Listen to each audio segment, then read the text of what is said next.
sobre o muito. Se você não valoriza o Mas que aquele tem, que é fiel no muito terá muito mais. mais. E aquele que é fiel no pouco será colocado sobre o muito. E aquele que não é fiel no pouco que tem, até o pouco será tirado. Ou seja, o Senhor vai tirar de você o pouco que você tem, porque você não valoriza. Sim. Porque ele nos confiou essas coisas.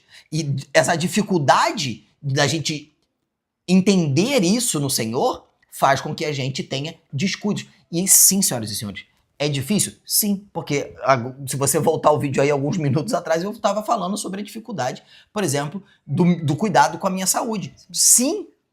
E eu sei que se eu não valorizar isso, que foi um presente que o Senhor me deu, eu vou pagar um preço com isso. Sim. E a dificuldade de quando você não enxerga o valor nas coisas, é só você lembrar na ausência daquilo. Sim. Infelizmente, eu sei que isso às vezes parece até meio clichê, mas você só vai reconhecer isso. Tem uma frase de um pregador que eu gosto, e eu gosto bastante disso, ele faz o seguinte apontamento. Você sabe qual é a razão que os mortos recebem mais flores do que os vivos? A razão pela qual os mortos ganham mais flores do que os vivos é por uma razão muito simples e óbvia. Por quê? O arrependimento é maior do que a gratidão. O arrependimento. E aí você tá lá, você chora, você leva flores. Mas você não foi grato quando você tinha aquilo. Uma das coisas, né, que eu agradeci muito ao Senhor foi ter a oportunidade de ter ficado com meu pai nos últimos 3 dias de vida dele. E aconteceu algo que eu nem sabia que era o último dia. Numa noite anterior, eu nem sabia que seria o último dia dele. E essa é a questão.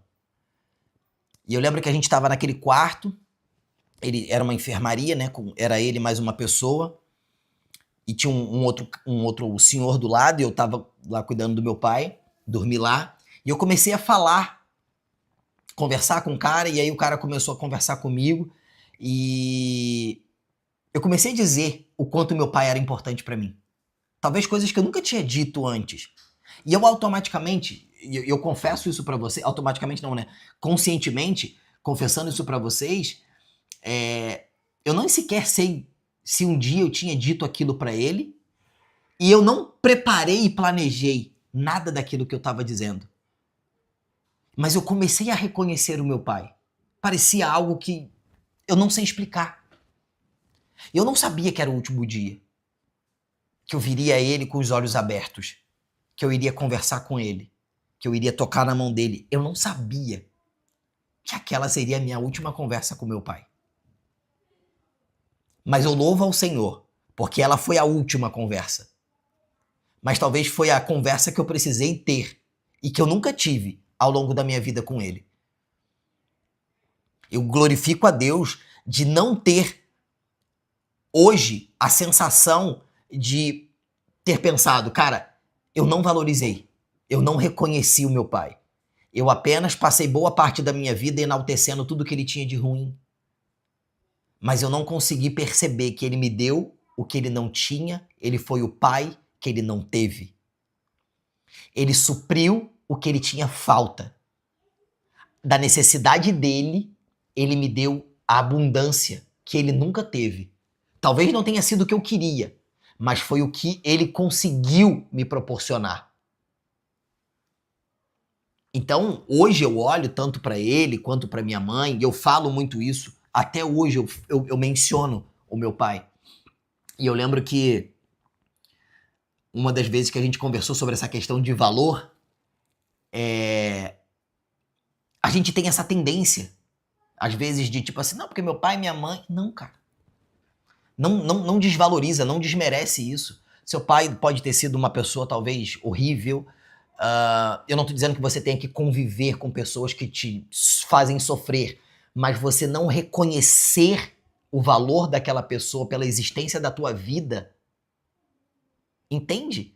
Porque você precisa entender, você pode odiar o teu pai, a tua mãe, você pode odiar, mas a pessoa que você odeia porque te trouxe ao mundo. foi a que gerou Você, vida. a que te trouxe ao mundo. Talvez não cuidou da maneira com a qual deveria ter cuidado, não abraçou, não amou. Eu não estou dizendo.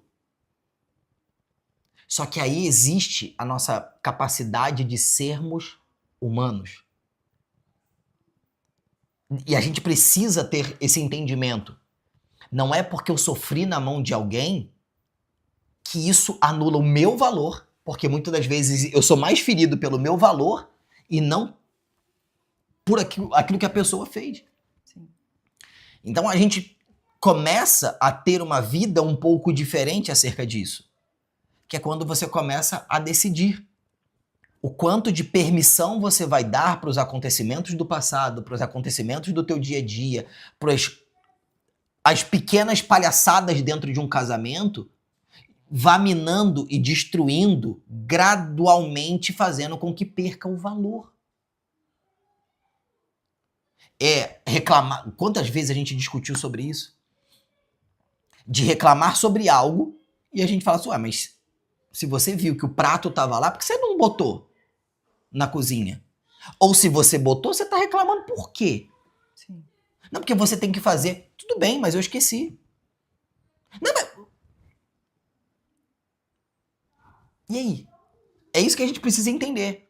Então a gente não reconhece o valor justamente pelo que você falou. A ausência do valor, ela começa a gerar conflitos e a gente começa a valorizar aquilo que é errado e a gente começa a minar dentro da nossa comunicação e a gente começa a dar valor em coisas que são fúteis, né? Por exemplo, às vezes valoriza muito mais um copo, como você disse, e eu acredito que sim, tenha valor. Por exemplo, eu dei um valor por um canivete, né? Mas aquilo dali não vai eximir o valor das outras coisas. Nesse caso, eu entendo que esse valor sentimental, ele é válido para as coisas, né, para as pessoas. Mas isso também é uma métrica. Pô, se você valoriza tanto isso, por que você não... Entende? Sim.